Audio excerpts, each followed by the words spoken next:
Hello and welcome to Mike's Garage. If you've already subscribed to our channel, thank you very much. If you haven't, please do. And when you do, be sure and tap on the notification bell so you'll be notified every time we put up a new video. If you tap on the like button, we appreciate that too. You know, I don't know what it is in the motorcycle business, even though I'm not in business. Motorcycle business is strange. Guy comes in with a bad clutch, you'll have nothing but bad clutches all week. Seems like somebody wants me to work on wheels. I got nothing but wheels in my brain. I've been going crazy with wheels.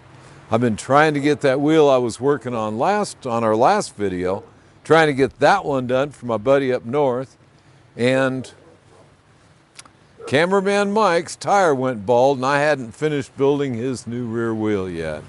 So I think I was supposed to have that done for last Christmas or his last birthday.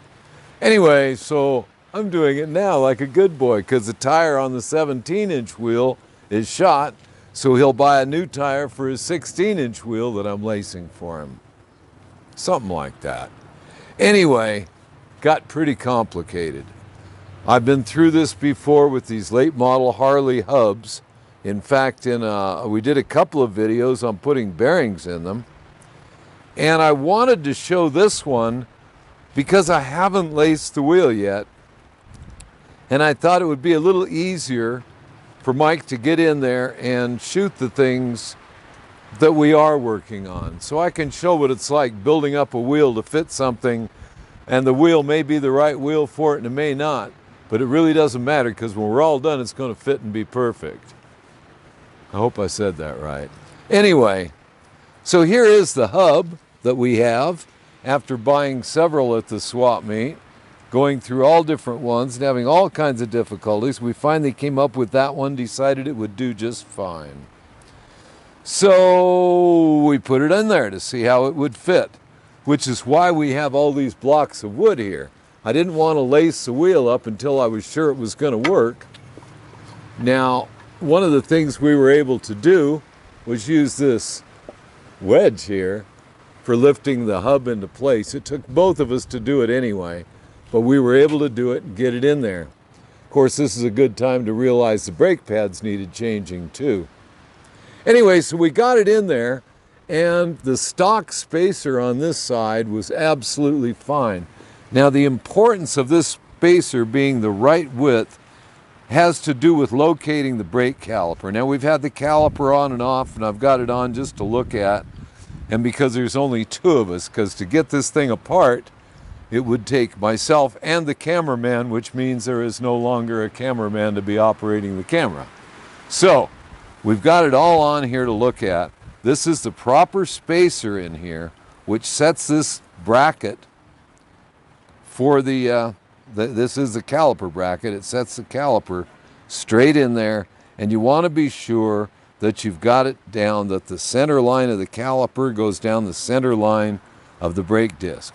One of the reasons we had the shocks loose is so we could drop all that down. I could get my head in there and check that out. And this is the proper spacer for this side, and it works just great. Then we got over to the other side. Now, we already did put the disc and the pulley on there so that we knew for certain they would fit and that they would line up. So we got it all together. This is a stock spacer, much like what was in there. And that hub is longer. Now, what model this thing was intended for, I really don't know. At this point, I don't even care. I've just given up trying to figure out some of these interchanges. But we found that looking at these stock spacers, it's real interesting that Harley puts those lines in them.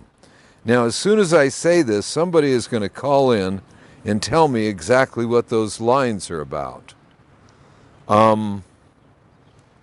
We could guess. We could all guess. But I'd like to know what they really are. It really doesn't matter. I'm going to do it anyway.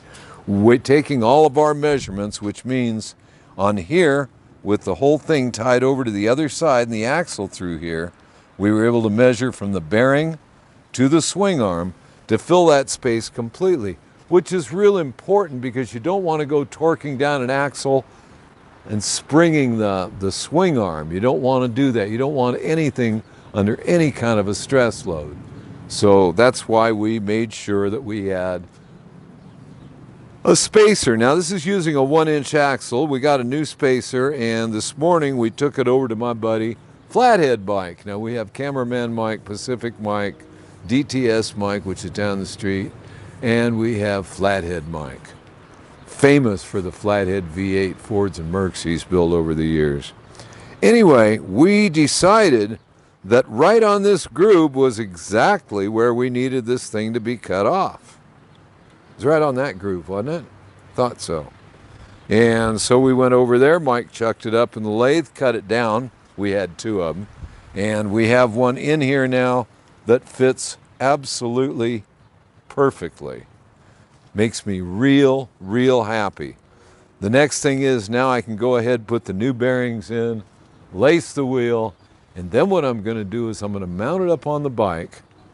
I'm going to do something really crazy because Harley Davidson's measurements on where anything is here is a little questionable at best. I don't know where to get those measurements.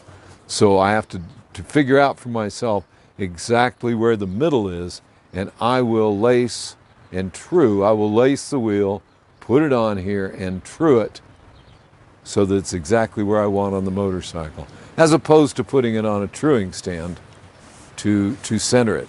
I've had a lot of people ask me about that, and I say, put it on the motorcycle. I was taught this years and years ago by an old Indian mechanic who said, well, we have all kinds of screwy offsets we have to deal with, so I just put them on the motorcycle and I put that thing right where I want it.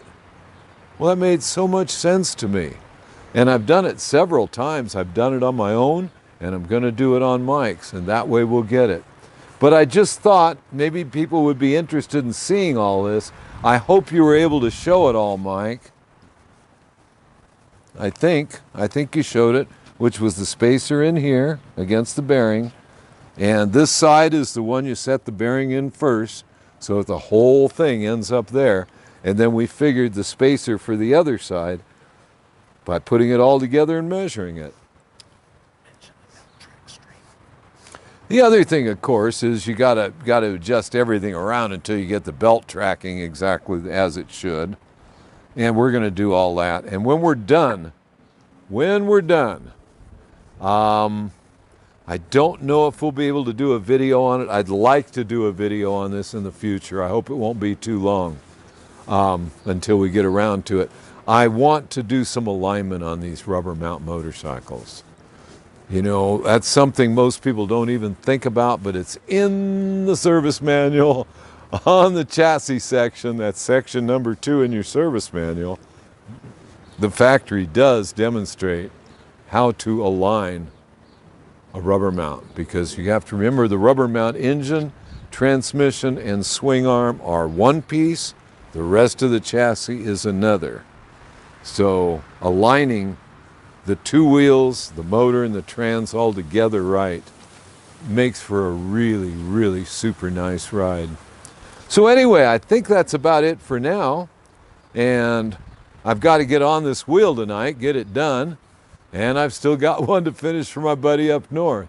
So I got to get this stuff going, and we'll be talking again soon. So I'll see you out on the road.